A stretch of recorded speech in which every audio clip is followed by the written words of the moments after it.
Fun fact, actually, you know that little window behind Beverly's head is actually from a prison. Yes, and it's bulletproof. So try. Fuck you. You just shoot through the wall. The wall's not bulletproof.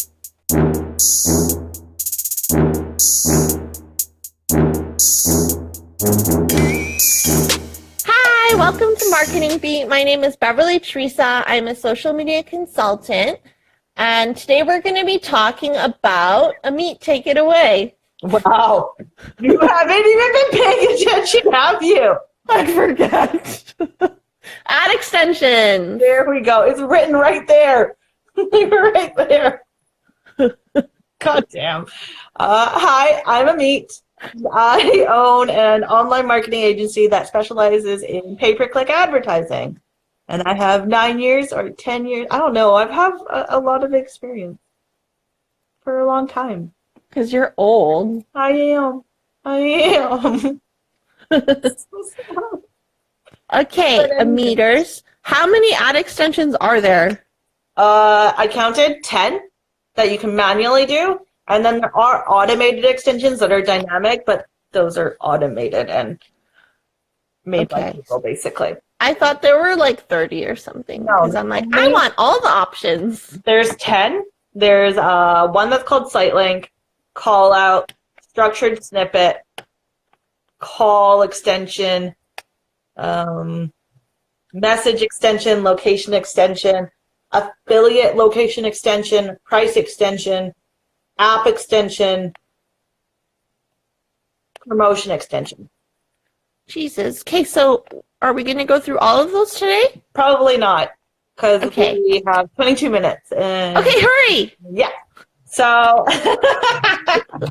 so if you don't know what an ad extension is, it's actually like, how do I describe it? It's like a way to, I guess, increase performance on an account, but Google dynamically decides when they show up. So there's 10, obviously, that you get to choose from, and it basically essentially just helps you increase visibility, and it adds more text to your ads. And I'll probably try to show you a couple examples in a little bit, just so you guys can have a better idea of what exactly I'm talking about. So I'm going to try to go over as many as I can. So I haven't really quite decided how many we're going over. So we'll just see what happens. Okay, sounds good. So the first one I want to talk about is called the Sitelink Extension. It's probably the oldest one, or at least the one that I remember most fondly. Hi, Brian. It's probably the most frequently used as well, because it's actually a really great way to actually drive users to different pages. So like when you're writing an ad, you get to drive a user to one specific landing page, and that's great because that's obviously the page that you want them to go to. But sometimes you want to increase exposure or get somebody to click on your ad, or you want to increase the chance of someone clicking on your ad. So you could use something like site links and give them more options for pages to go on. So what you could do is use it to establish maybe like authority and more trust by doing one for like case studies, which would be the authority side, and then more trust could be like reader testimonials and send them to a testimonial page. So even though they're not coming through to that specific landing page that you want them to go to, they're still coming to your site, which is still valuable.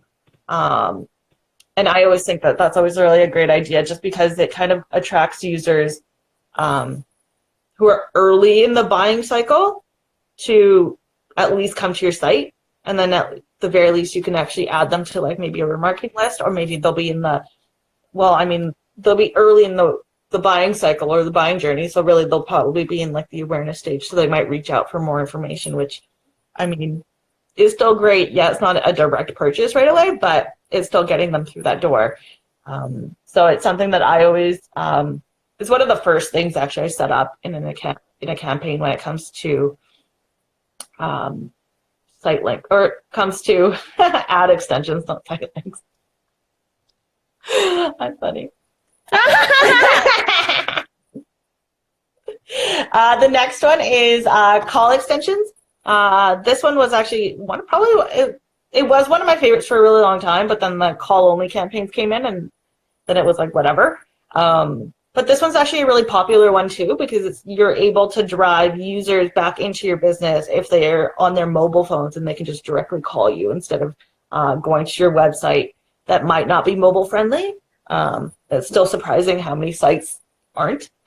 So if you have a site that isn't really very mobile friendly, a call extension is always a good idea, or a call only campaign. So on desktops, it'll just show the person. Sorry, I forgot to turn off the sound on my computer. It'll show the user the phone number, but it won't be something that they can click through to.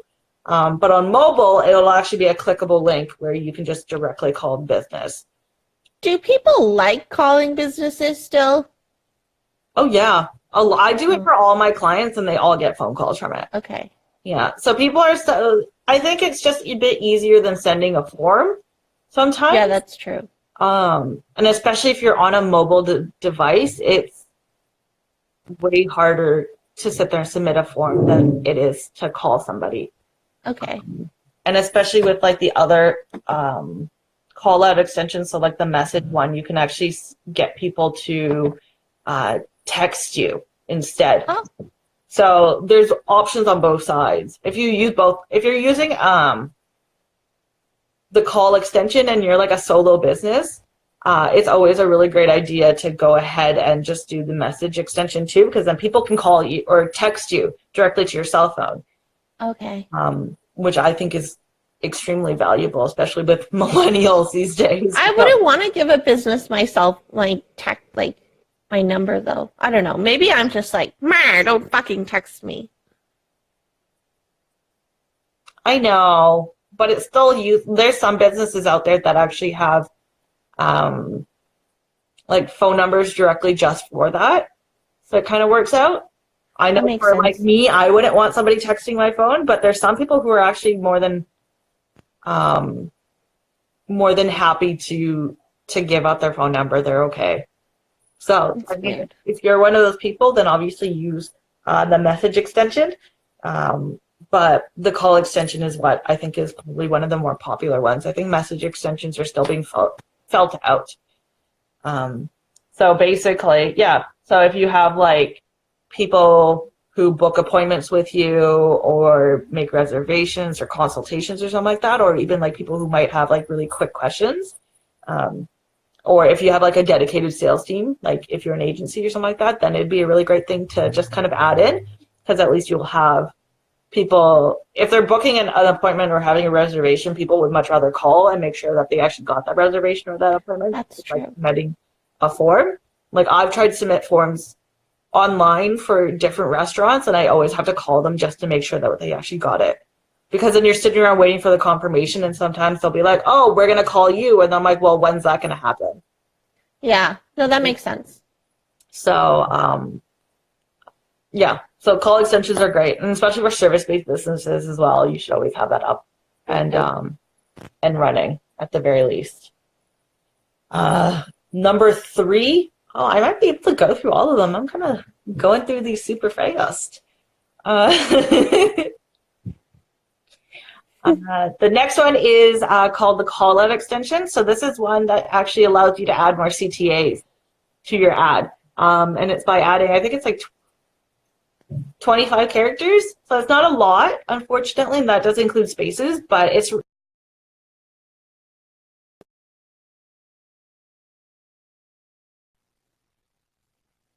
Hi, you just cut out. Fuck, I have this water reminder on my phone, and it bypasses all like the stuff. Oh. So then it pauses everything. So sorry. It just paused when you were talking about the 25 characters, but it's really useful. Yeah, so it's 25 characters, and it does include spaces, which kind of sucks, but it's still a great way to add more CTAs to your ad, or add more benefits to your product. So if you've got like, if you're a moving business and you do free quotes or something, you can be like free moving quotes or something. I don't know. I think that might be more than 25 characters, but I'm not too sure. Or like 24 hours, 7 days, or 24/7 live support if you've got a chat bot or something along those lines. Or free shipping, or like, you know, anything really at this point. And it's a really great way to actually, one, get more characters because we only get so many, and sometimes we want to save more than what we have. And it's a really great way to make sure that people understand that there's more benefits. So what I'll do is, I think that I want to say it shows 4 callouts, maybe 3, 4. Let's go with 3 or 4 because I don't really remember off the top of my head right now. So then you can choose really specific ones. So if you do free shipping, you can do one that's free shipping, and then the next one could be like buy as low as $5 a t-shirt. I don't know. It's a clothing brand. Yeah, so it's a really, really great way to increase CTR. They're not clickable, so the person would actually click through to the landing page. So you have to make sure that the callout extension that you are using is applicable to the page that you're sending them. So you could do it by per ad group, or per ad group, or is it per campaign? By per campaign, sorry. So then you just break out your campaigns to whatever. So if you're doing shoes, then you can do something that's related to shoes, and then one that's related to dresses, and have people kind of funnel in through that way. Cool. Does anybody have any questions about that? That's my smile. Okay, no? Okay, fine.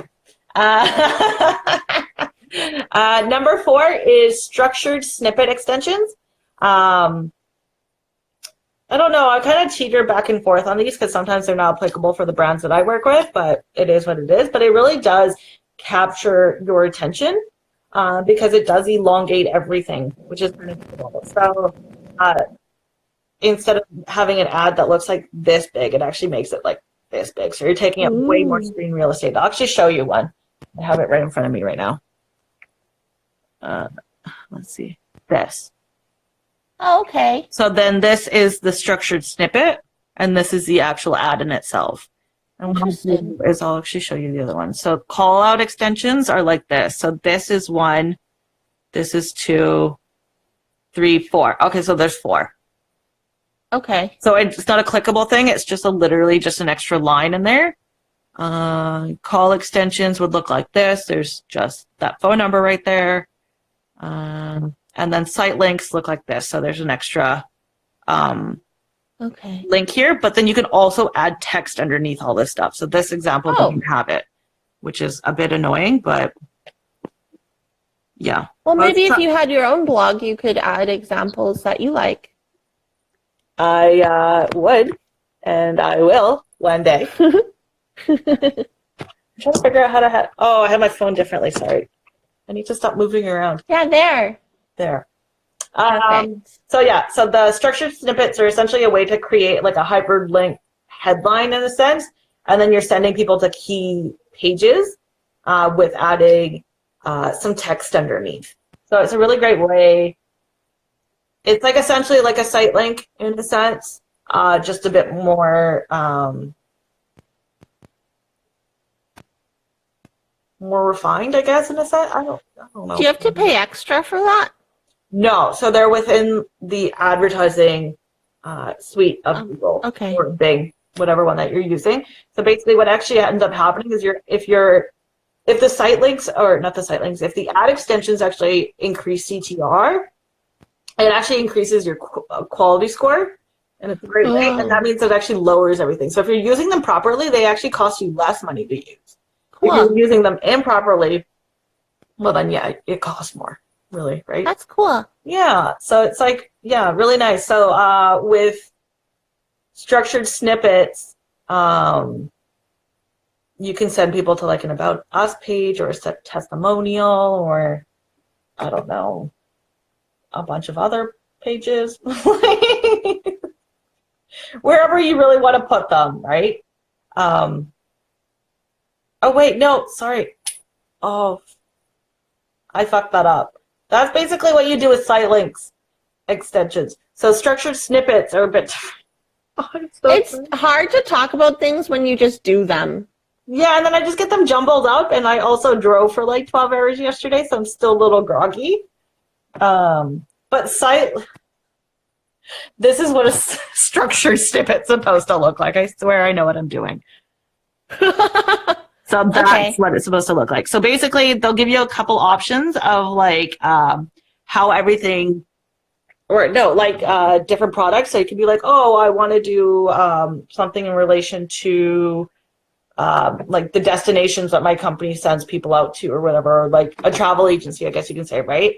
And then you get to pick different brands that your company might have, or if you're a school, you can put in courses and stuff like that. Yeah, it's just a bunch of things. So it'll give you like a couple options, and that's why I'm not a fan of it, because it doesn't necessarily work with a lot of brands that I work with. And then you put in those values. So basically, it's just a way to show businesses why you would want to work with them, basically, right? So I hold XYZ brand. So if I'm Aritzia, I'd be like, I think it's Wilfred as one of the brands. And TNA. And I haven't. What does TNA stand for? I'm not saying that on live. Okay. It's women's body parts. But essentially, it's a really great way if you've got, like, if you're a travel agency, if you're a school, if you're a retail business, even if you're like a real estate agent, you can showcase the neighborhoods that you work in, that kind of stuff. So that's what a structured snippet is, what I was talking about before with a site link. I apologize. Okay. The next one is called the price extension. So it's really great for like service-based businesses if they want to. So you basically can showcase all of your services and then have prices out for it. So price extensions are basically, I mean, if you're a service-based business, customers obviously want to know what pricing is. It's a major factor really at the end of the day, if not like the biggest factor before somebody walks into a business. So giving prospects a better idea of where they're starting or how much you price is going to qualify them even better, which is really, really great. So basically what ends up happening is that you just go, for custom hair color, I charge $100 or something. And for haircuts, I charge $45. So essentially all you would do is just put in like your service and then you put in your price. And okay. Really, really cool. So I will show you what that looks like. Come on, bro. So the red, obviously. So this one's for like a hair salon, custom hair color. So I guess this person does like custom hair colors, but they'll do them for yourself. Like they'll mail them to you, not like actually come into my store type of thing. Okay. So for the first order, if you read it there, it would just be the $10, and then after that, it would be more. Right. So that's just basically a way for them to kind of get people through the door. So it's like a subscription-based type of deal, I guess. But also just having someone sit there and be like, I will do custom hair color for $10 is very attractive. So that ad must perform relatively well. And I think the last one, I'll do one more. The last one is the app extension. So this is really great for like iOS apps or like on Google Play as well. So what actually ends up happening, obviously, I think it's pretty self-explanatory. You've got an app and you want people to download it. So the best way to promote it is literally through the app extension. Well, not the best way. One of the ways to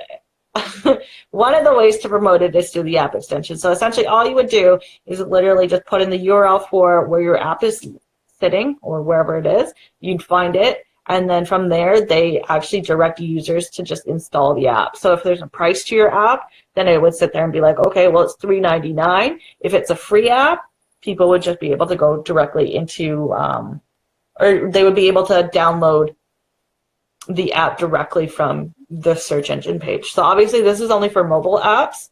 So you won't see this on desktop. But for your mobile campaigns, it's a really great way to actually have people kind of go in and start adding your app to their repertoire, I guess, in a sense. And then it also does show like the ratings and how how many people have rated it. So then a good tip that I usually tell clients that I've ever worked with on apps is to get people to start submitting reviews, so that way it just looks a little bit more legit. So something like DoorDash did something like this a little while ago, and that's basically what ended up happening. So that's basically what their ad looks like, right? Okay. So they've got a 5.0, which is sick. They've got 1.6 reviews, and then they just put in what the name of their app, what it exactly does. Their logo goes right there. They've got a little bit of room for text, and then it's just the install button, and then obviously where the price would go. I wonder if all their reviews are free or are fake. They could be. We don't know. I don't use DoorDash, so I actually don't know. Well, that's actually it, because we have 2 minutes left. I'm not going to bother talking about another one. And I also lost track of how many that I actually talked about. So we'll just leave it at that. Okay. If anyone has questions, you can write them below or slide into Ameet's DMs at AdWordsGirl. Next week, we're going to be talking about content, planning content. And I know that we went over planning social content, so we're going to talk about all the other types of content and a content calendar and all the fun things. You can watch replays of our lives on YouTube, posted every Monday. I didn't post. Oh, sorry. Posted every Tuesday. I didn't post last week's because I forgot to save it. You're welcome. But what am I saying? Okay, so you're done. But anyways, is there anything exciting coming up in your business life? I'm speaking at Social West! Yay! In Calgary on June 13th, 14th, and 14th and 15th or something. That's when it is. So I'll be down in Calgary hanging out with Quinstagram, and I will be talking about funnels. And I'm going to relate it to like oil changes. What kind of funnels? Sales funnels. There we go. We did release the PPC glossary that I keep on telling y'all about. And we're releasing number 3 in our newsletters, which is number 2 in my automating bidding strategies series that I'm doing through my newsletter. So all of this content's extremely, well, not extremely, but it's all exclusive. Won't be on our blogs for another month or 2. So if you want to get the hot goss right away, you've got to sign up for the newsletter, and you can find that in my bio. There's a link. But download the PPC glossary and then tell everyone how great it is, please. Yeah. Go on social media and share it. Print it out and take photos of it. Yeah. Oh my God, we should really do that. Okay. Yeah, let's do that. So yeah, we'll be here next week on Wednesday at 11 a.m. Mountain Standard Time. We'll be talking about content planning. Maybe we will be a bit more organized, seeing as we've done this for 28 weeks. But we'll find out. Until next time. Thanks for joining us. This was Marketing Beat. I'm Ameet, and that is Beverly. Get it? Beat? Beverly and Ameet? Get it? Okay, bye!